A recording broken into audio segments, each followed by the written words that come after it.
Hello friend, welcome to our channel knowledge of pharmacy. तो D pharm first year का health education and community pharmacy का एक topic communicable disease. तो communicable disease में intestinal infection जो है में हम आज का हमारा टॉपिक है हुक वार्म इन्फेक्शन। तो हुक वार्म इन्फेक्शन जो कि इंटेस्टाइनल इन्फेक्शन है, तो इसका सबसे पहले हम काजेटिव एजेंट देखते हैं कि किस कारण से जो है ये हुक वार्म जो है हमें काज होता है या हमारे इंटेस्टाइन को इफ़ेक्ट करता है। तो hookworm infection is defined as any infection cause Ancylostoma या फिर आर निकोटोर। क्या? निकेटोर ये दो रिस्पॉन्सिबल होते हैं इन्फेक्शन ऑफ द इधर both organism can be occur same person. ठीक, ये जो दो वार्म हैं यही रिस्पॉन्सिबल होते हैं ये पर्सन के लिए। ठीक, तो सिम्टम इसके क्या आते हैं कि क्या लक्षण आते हैं इसको हम देखते हैं। तो hook warm is infection loss of appetites. अगर हमें हुक वार्म का अगर इन्फेक्शन है तो ये जो है क्या होगा? लॉस ऑफ एपेटाइट्स, मतलब कि ये जो है एपेटाइट यानी लॉस होगी कि भूख की इच्छा जो है हमारी वो पूरी तरह से कम हो जाएगी। लेस्टिट्यूड एंड वीकनेस, भूख की इच्छा कम हो जाएगी और हमें थकान, लेस्टिट्यूड यानी हमें थकान महसूस होगी, पूरी तरह से हम थके महसूस करेंगे। ठीक, यानी पेशेंट महसूस करेगा। और वीकनेस और कमजोरी रहेगी। Science hook warm such blood there loss of leading iron deficiency anaemia. Blood को ये जो है एनीमिया हो जाएगी। ठीक, क्यों हो जाएगी? क्योंकि ये ब्लड का जो है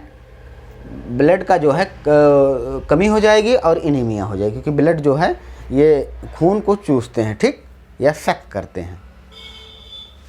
इस कंडीशन में एनीमिया हो जाएगा। और ट्रांसमिशन मोड कैसे होता है इसको हम देखते हैं। ठीक, तो hookworm infection occur through pollution of the soil with faecal matter. क्या होता है? हुक वार्म का जो इन्फेक्शन होता है ये पैल्यूशन यानी दूषित कैसे होता है? सबसे पहले तो मिट्टी दूषित होती है, सोल। अब ये कैसे दूषित होती है? ये फेसस से यानी मनुष्य के मल से। ठीक, या फिर मल से, क्योंकि मल में जो है ये हुक वार्म प्रेजेंट होते हैं और उस मिट्टी को दूषित करते हैं। मिट्टी से फिर ये मनुष्य में जाते हैं। They larva the worm enters through of skin and legs. ये हमारे पैरों से यानी हमारे पैरों या स्किन से, पैरों की स्किन से जो है ये लंग्स तक, हमारे फेफड़े तक पहुंचते हैं। After penetration in the inter of lymphatics thought small blood vessels.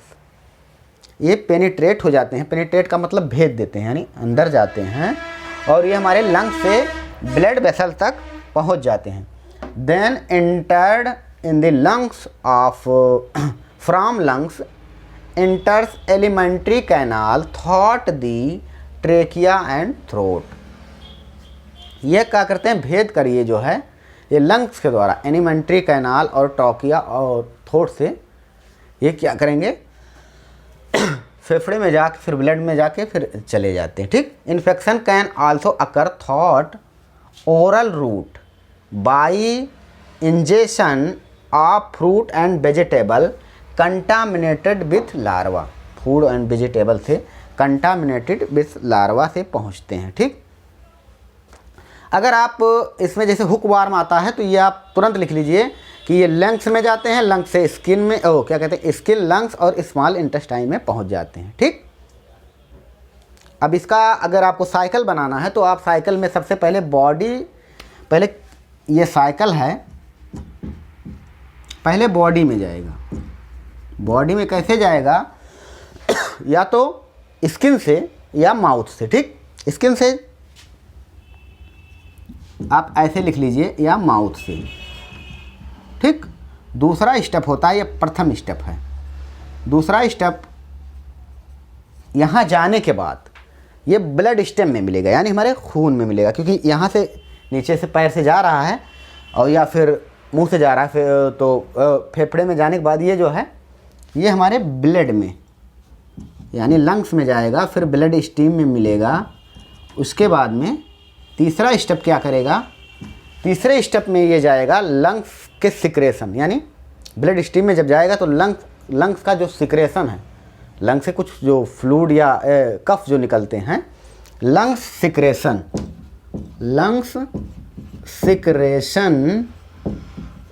से ये जो जाएगा तीसरे स्टेप में, लंग सिक्रेशन से ये जाएगा वो क्या कहते हैं, जब सोल करते हैं हम, निगलते हैं, सेल करेंगे, फिर ये इंटेस्टाइन में जाएगा, स्टमक में जाएगा। स्टमक में जाने के बाद ये इंटेस्टाइन में एंटर करता है। क्या, स्टमक में जाने के बाद इसके लार्वा जो हैं 4 स्टेप में इसके लार्वा जो हैं, ये 4 स्टेप है, इसके लार्वा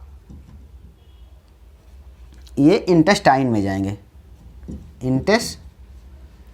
स्मॉल इंटेस्टाइन में जाएंगे। और उसके बाद इसके यज्ञ जो हैं, ये 5वें स्टेप में इसके यज्ञ जो हैं क्या करेंगे, इसके यज्ञ जो हैं फीमेल फिर स्टूल में जाएंगे। ये 5वें स्टेप में इसके यज्ञ जो अंडे होते हैं, ये स्टूल से फीमेल के जो अंडे होते हैं एग, ये स्टूल में जाएंगे और ये सोल को प्रभावित करेंगे और सोल पे फिर जाएंगे। तो ये इसका साइकिल ये इस तरह से चलता है। ठीक, अब इसका कंट्रोल और प्रिवेंशन करेंगे। आप सीधे से कह लीजिए कि हुकवार्म स्किन से और लंग्स में जाएंगे, उसके बाद स्मॉल इंटेस्टाइन में जाएंगे, इतना भी लिख सकते हैं, फिर भी सही है। प्रिवेंशन एंड कंट्रोल कैसे करेंगे, तो avoiding bare foot walking in foot, avoiding bare foot मतलब अवॉइड करेंगे, हम बिना चप्पल के कहीं घूमने नहीं जाएंगे, या फिर फुटवेयर के। ठीक, फुटवेयर, वेयरिंग फुटवेयर्स, बिना फुटवेयर के कहीं नहीं जाएंगे, क्योंकि ये जब इंटर करते हैं तो सोल में प्रेजेंट है, सोल से ये हमारे स्किन में जाके पैर से ये ब्लड स्ट्रीम में जाते हैं। Avoiding open air defection, open air defection क्या होता है, जैसे खुले में कुछ लोग शौच करते हैं। ठीक, खुले में शौच करने पे ये प्रॉब्लम जो है, जो इफेक्टेड है, फिर ये अपना सोल में जाएंगे, उसके बाद फिर दूसरे पर्सन को इफेक्टेड करेंगे। Installation of the sewage in system of the sanitary latrine, जो लैट्रिन्स है हमारी उसका हम स्टेलाइजेशन यानी साफ़ सुथरा रखेंगे, और जो कूड़े हैं उनको भी साफ़ सुथरा रखते हैं।